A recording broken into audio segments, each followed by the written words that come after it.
This is the Portuguese Border Stitch. I'm going to stitch it between these two lines. You need a foundation for this stitch, so I'm just making straight stitches in between the two lines. I do find it helpful to actually draw the lines on the fabric, or if you're going to do this on like a vine or something on a printed fabric, to use the vine as the guidelines. So I'll just do a few to get us started. This makes a really cool thick line. And I do like to use thicker threads, and I find that either the pearl cotton or the matte cotton thread works a little bit better than like a stranded thread, just because the stranded thread, I feel like it just doesn't look as great. Little strands can come loose as you're stitching it. So everything is going to be stitched on top of the fabric, so it's a woven stitch. And so a tapestry needle would be helpful. Now I'm just going to begin at the beginning, back where we started. And I'm going to do a series of 3 or 4 stitches. I'm going to see how 3 looks, and then I'm going to decide if I need a 4th stitch. This is right in the center of the foundation stitches. And this is just how you get this row started. So there's 3. And I think I'm going to do 1 more. So here's a 4th. Now, instead of taking it down all the way down, I am going to slip it under this stitch. So it still makes my 4 lines, but now my thread is above the fabric. That's important. So now I'm going to take my needle and thread, and I'm going to take it under both of these foundation lines. And it's kind of going to be making an angle. And I'm going to do 1 more stitch. This stitch, though, I'm just taking under the top line.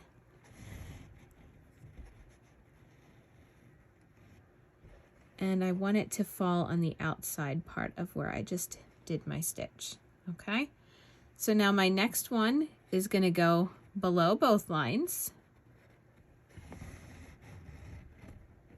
And then the second stitch again is just going to go under the top part of those lines, if that makes sense. So my next stitch is going under the 2 bars there. And now again, this one's just going to pass under the top bar. You could spend more time than I am actually making sure that the stitches all line up nice and even. So this last one is going to go under both bars, like that. And now I'm going to actually take it below the fabric because I'm crossing over, and I'm going to do the other side. Okay. So now to get started, I'm going to bring my needle up right next to where I came down. And I always have to think a little bit with this as I'm working my way back down, how I need this to lay on the fabric. So I'm taking it at a diagonal,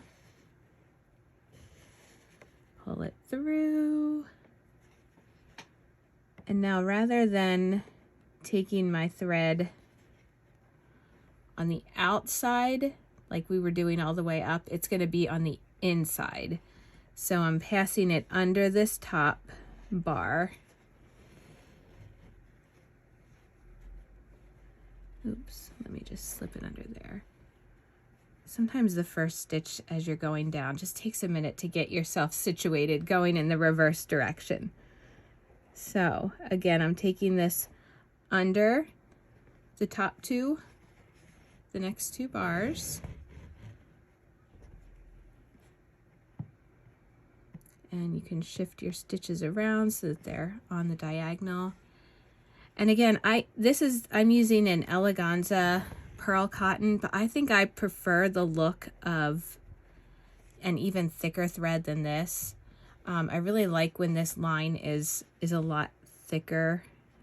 So I would almost use the DMC, the cotton Redder's matte thread that I love.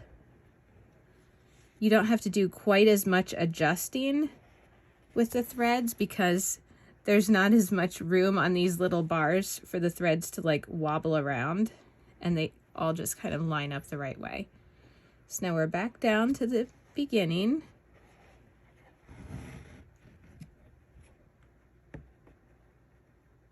And I'm just going to finish my last stitch, and I'm actually just going to bring it through the fabric. So you can see it's a nice solid line, and that is the Portuguese border stitch.